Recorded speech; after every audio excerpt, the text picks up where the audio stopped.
नमस्कार।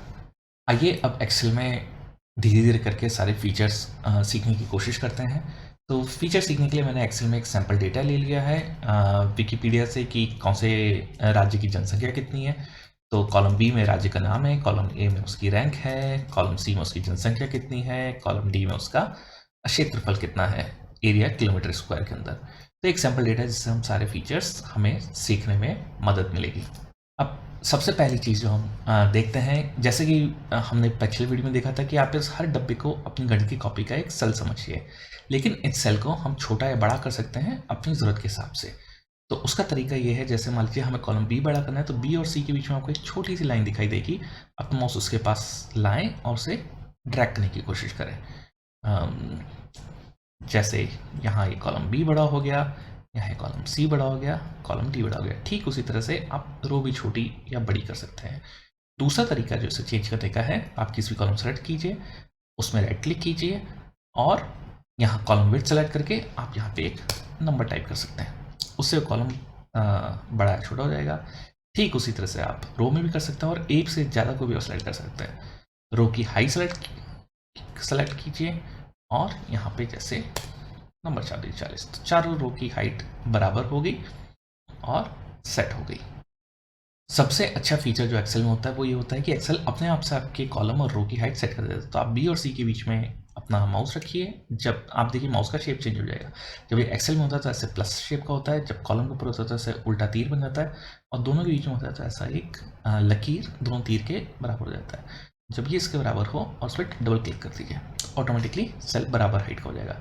ठीक ये चीज़ आप रो पे भी कर सकते हैं कि यहाँ दोनों के बीच में रखिए, करिए तो आप उतनी हाइट की हो जाएगी जितनी की आपको ज़रूरत है।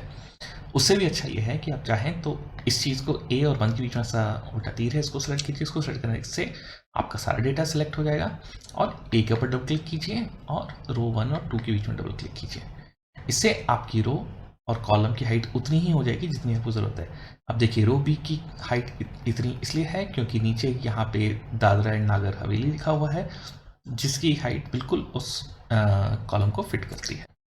अब हम जानते हैं ऊपर के मेन्यू के बारे में। तो ये जो रिबन है ये है होम रिबन, और होम रिबन में ऐसे खूब सारे ग्रुप्स बने हुए हैं। जैसे देखिए ये क्लिपबोर्ड वाला ग्रुप है, ये फॉन्ट वाला ग्रुप है, ये अलाइनमेंट वाला ग्रुप है, ये नंबर वाला ग्रुप है, स्टाइल वाला, सेल्स वाला और एडिटिंग वाला ग्रुप है। तो इसे बोलते हैं रिबन। रिबन के अंदर खूब सारे ग्रुप्स होते हैं और हर ग्रुप के अंदर एक बटन होता है जिससे कुछ न कुछ एक्शन होता है। हर बटन बेसिकली एक कमांड होता है और कुछ नहीं। तो जो हमारा पहला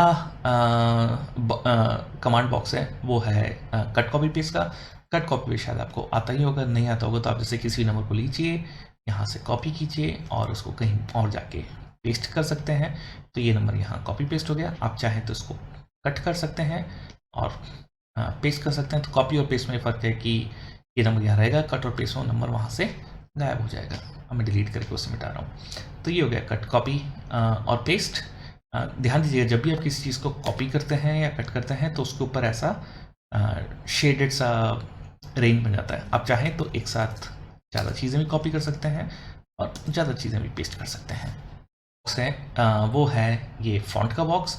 फॉन्ट के बॉक्स से आप चीज़ों का फॉन्ट बदल सकते हैं। जैसे कि मान लीजिए मैं हेडर सेलेक्ट करता हूँ, सारे हेडर्स, और इसको मैं चेंज करना चाहता हूँ। अब देखिए जैसे जैसे मैं फॉन्ट के ऊपर एरो लगा रहा हूँ, नीचे अगर आप इस तरफ देखेंगे तो वो फॉन्ट अपने आप चेंज होता जा रहा है। देखने के लिए कि फॉन्ट दिखेगा कैसे, तो मान लीजिए इसके लिए मैं ये वाला फॉन्ट यूज़ करता हूँ और जो नीचे राज्यों के नाम हैं उनके लिए एक अलग फॉन्ट यूज़ करता हूँ, मान लीजिए ये वाला। ठीक है। अब फॉन्ट सेलेक्ट करने के बाद आप चाहें तो फॉन्ट की साइज़ चेंज कर सकते हैं। फॉन्ट की साइज़ चेंज करने के 3 तरीके हैं कि आपको जिस भी सेल्स का फॉन्ट चेंज करना है उसमें ड्रॉप डाउन में जाके उसकी साइज सेलेक्ट कर लीजिए। देखिए जैसे जैसे मैं ड्रॉप डाउन में चेंज कर रहा हूँ वैसे वैसे फॉन्ट की साइज चेंज हो रही है। दूसरा तरीका ये है कि आप सेलेक्ट करके यहाँ इस कॉलम में आके सीधे टाइप ही कर दीजिए कि इसकी साइज़ 12 होनी चाहिए या 15 होनी चाहिए।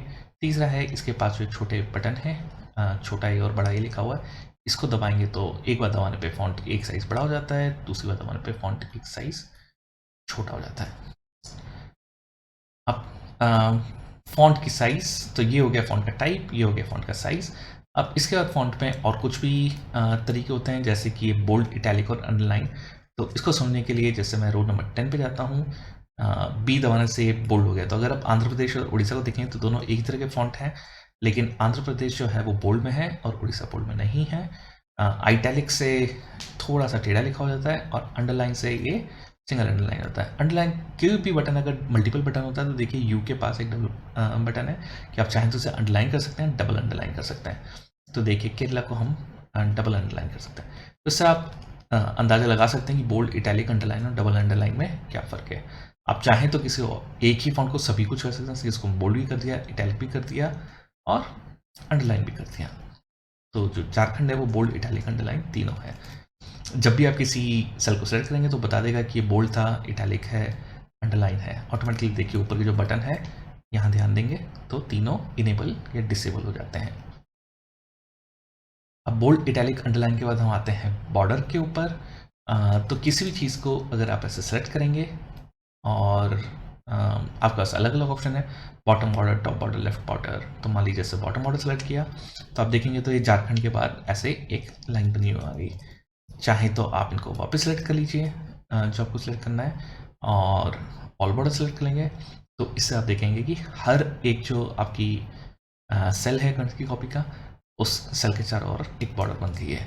इसके अंदर और भी ऑप्शंस होते हैं बॉर्डर के अंदर, जैसे top, bottom, left, thick, outside. No border select करेंगे तो आपकी सारी बॉर्डर वापस चली जाएगी। नीचे ये और भी ऑप्शंस है जैसे ड्रॉ बॉर्डर, बॉर्डर ग्रिड। इनको हम लोग बाद में सेलेक्ट सीखेंगे। अभी के लिए बस यहाँ से लेके यहाँ तक के ऑप्शंस काफ़ी हैं। अब इसके बाद हम आते हैं फिल कलर पे कि जिससे आप अपने जो सेल हैं उनको कलर कर सकते हैं। जैसे मान लीजिए बिहार के पीछे हम लोग येलो कलर करना चाहते हैं, वेस्ट बंगाल के पीछे हम लोग मान लीजिए हरा रंग करना चाहते हैं, और दूसरा है टेक्स्ट कलर। तो इन दोनों के कॉम्बिनेशन से आप अपनी एक्सेल को जैसे बेहतर बनाना चाहें वैसे बना सकते हैं। जैसे बिहार का हमने फिल कलर, मध्य प्रदेश का फॉन्ट कलर हमने लाल लिया है, लेकिन तमिलनाडु का जो फिल कलर है वो लाल लेते हैं। तो इससे आपको समझने में आसानी होगी कि फॉन्ट कलर और फिल कलर में फ़र्क क्या है। एक आपके अक्षर का रंग है, एक आपके सेल का रंग है। तो आज हमने सीखा है कि कॉलम और रो की हाइट को कैसे चेंज करना, कैसे डबल क्लिक करके ऑटो फिट करना, किसी भी सारे रोज और सेल को सेलेक्ट करके एक साथ ऑटो फिट कर दीजिए, कट कॉपी पेस्ट कैसे करना, फॉन्ट का टाइप और फॉन्ट की साइज चेंज करना, फॉन्ट का लुक एंड फील चेंज करना, जैसे कि बोल्ड, इटैलिक, अंडरलाइन करना है या क्या करना है, बॉर्डर लगाना, सेल का फिल कलर देना और सेल का फॉन्ट कलर चेंज करना। तो आज हमने फॉन्ट और क्लिपबोर्ड वाले जो ऑप्शंस हैं ये सारे सीखे हैं। धन्यवाद।